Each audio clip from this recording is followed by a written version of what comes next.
जय हिंद, जय भारत, वंदे मातरम। मैं रविंद्र फौजी। सबसे पहले आप ये जो साइड में वीडियो चल रहा है प्रॉब्लम के बारे में ये हमारे एक सीआरपीएफ के मेरे को और जवान का है। तंग करना शुरू कर दिया। ऊपर से मेरे को आधे आज रूम इस खड़ा कर जवान ने दिया, 4-5 आदमी को अफसरों की तानाशाही से परेशान होकर अपनी जान दे दी है। आप सबके पास, ज्यादातर लोगों के पास तस्वीर पहुंच गई होगी कि इस जवान ने अपनी ही राइफल से अपनी जीवन लीला समाप्त कर ली। इस जवान का वीडियो 2 दिन पहले मैंने इसी चैनल पर डाला था। ये हमारा जो चैनल है रविंद्र फौजी एक्स आर्मी आरटीएफ, किसी दूसरे के थ्रू ये वीडियो मेरे पास आया था और इस जवान ने बताया था कि मेरे घर में समस्या है और मुझे छुट्टी नहीं दी जा रही। छुट्टी भी नहीं दी और उसके बावजूद अफसर मुझे तंग कर रहे हैं कि छुट्टी क्यों मांगी या क्या कारण था। यहां एक चीज और मैं क्लियर कर दूं कि ये जवान, उसके बाद इसका एक और वीडियो आया है, मैं आपको वो वीडियो भी दिखाता हूं। उस वीडियो में जवान ने एक चीज बताई है कि ये कोई भी जवान अगर अपनी पूरी ताकत लगाकर वो चाहे तो अफसरों की तानाशाही से लड़ सकता है, मुकाबला कर सकता है उस तानाशाही का।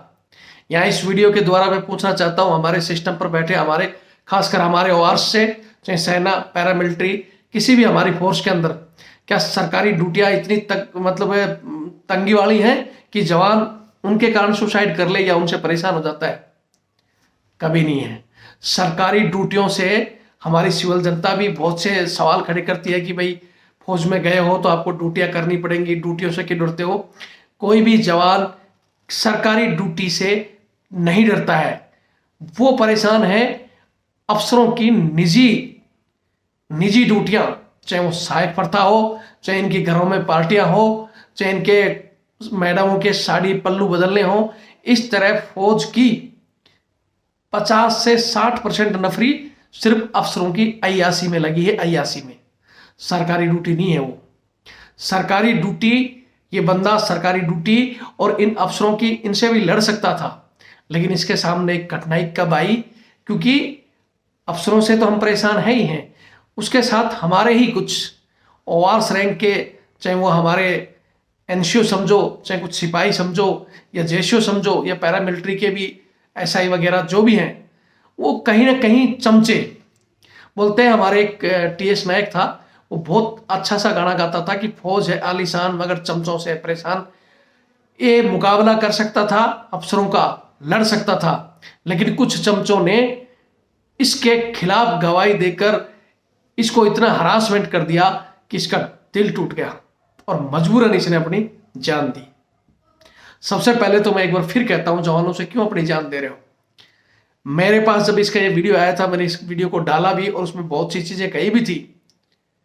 हमारे देश के गृह मंत्री अमित शाह जी को भी मैंने एक वीडियो डाला था और उसमें कहा भी था, हम लगातार चिट्ठी के माध्यम से भी पूछते हैं उनसे कि जो चुनावों के लिए जा जाकर जो आप कहते हो 100 दिन छुट्टी, फलाना दिन छुट्टी, जवान अपने परिवार के साथ उसमें रहेंगे, आपकी सारी की सारी एजेंसियां कह रही हैं कि जवान तनाव में है, जवान अफसरशाही का शिकार है, समय से उसको छुट्टी नहीं मिलती, फिर क्यों घोषणा करते हो? मैंने कहा था उस दिन, हमारे अफसर कहते हैं कि किस चूतिया ने कहा कि 100 दिन छुट्टी लागू है?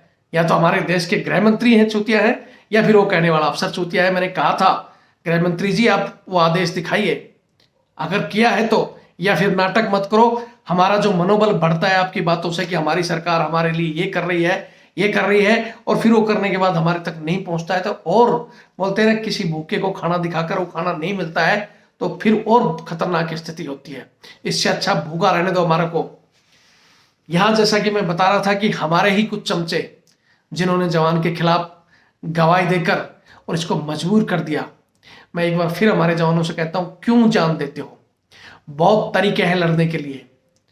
इससे अच्छा तो आप भाग जाते, बाद में केस लड़ लेते या कुछ भी होता। जान देने से क्या फायदा? अपनी जान देकर आपने एक और गिनती बढ़ा दी कि एक और जवान इनकी तानाशाही का शिकार हो गया। क्यों?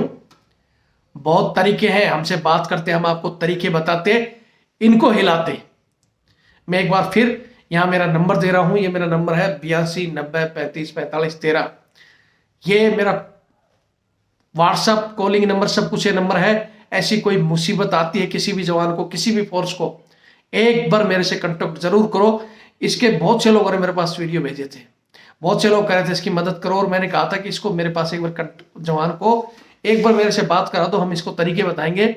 लेकिन इसकी नंबर हमारे तक नहीं पहुंचे। एक दो बंदों ने कहा था सर देंगे देंगे, और ये 2 दिन बाद जवान ने सुसाइड ही कर ली। हालांकि और हमारे बहुत से भाई बोल रहे थे कि इसकी मदद करेंगे। मैंने भी अब ट्विटर पर मेरे देख सकते हो 3 दिन लगातार प्रधानमंत्री, गृह मंत्री, रक्षा मंत्री, सीआरपीएफ इंडिया सबको लगातार किया, लेकिन किसी के कानों में जू नहीं रखी। अगर जवान हमारे को नंबर देता, हम इसको कुछ ऐसी चीजें बताते कि उनकी पैंटें गीली करते, ना कि जवान अपनी जान देता।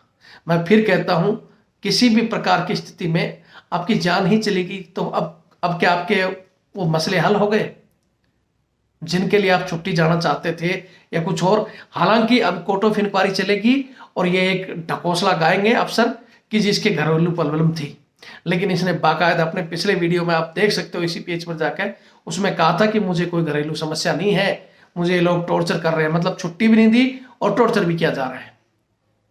और फिर सबसे बड़े गुनाहगार इसके वो चमचे जिन्होंने इसके खिलाफ गवाही दे दी अपने रैंक के लिए, अपने वेरीफेयर के लिए। साला चुगली, जो ओआरएस की चुगली करके वो रैंक तो ले लेता है, लेकिन याद रखना कहीं ना कहीं तुम्हारे बच्चे या तुम्हारे साथ भी ऐसा घटना घटेगी। बोलते हैं ना, भगवान के घर देर है अंधेर नहीं।